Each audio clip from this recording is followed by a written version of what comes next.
The Warrior's Last Dance. In the shadow of a dying sun, where the sky bleeds hues of crimson and gold, a lone warrior stood upon a hill overlooking the battlefield.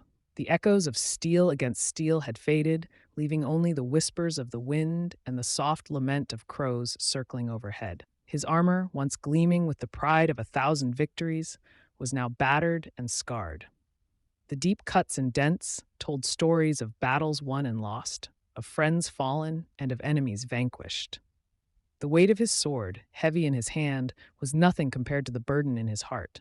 The warrior was old, far older than he had ever imagined he would become.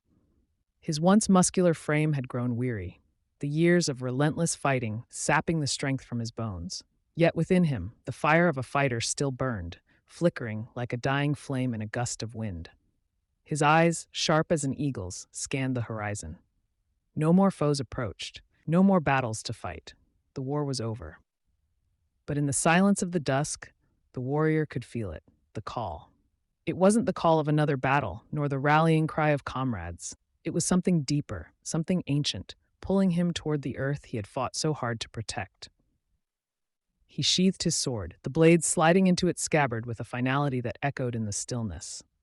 Slowly, he began to move, his feet tracing steps that were as familiar to him as the hilt of his sword. It was an old dance, a dance of warriors, one taught to him in the earliest days of his training, long before the weight of a sword was ever placed in his hands. With each step, the warrior felt the years melt away.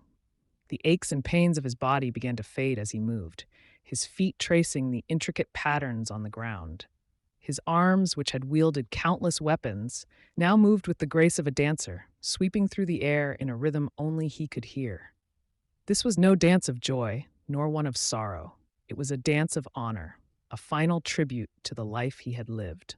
It was a warrior's last dance, performed not for the eyes of others, but for the earth beneath his feet, for the wind that had carried the cries of battle, for the sky that had witnessed every victory and defeat. As he danced, the memories flooded back, the faces of friends long gone, the warmth of camaraderie, the heat of battle, the cold silence of the aftermath. Each memory was a step, each breath a beat in the rhythm of his life. The sun dipped below the horizon, casting the world into twilight. The warrior's movement slowed, each step becoming heavier, each breath more labored. But he did not stop. Not until the last light had faded and the stars began to twinkle in the night sky. Finally, with one last breath, the warrior completed his dance. He stood still for a moment, his chest rising and falling as he gazed at the stars above. Then, with a sigh that seemed to carry the weight of 1,000 lifetimes, he knelt upon the earth. His hands, once so strong and sure, trembled as they touched the ground. He closed his eyes, feeling the coolness of the earth beneath his fingertips, and he smiled.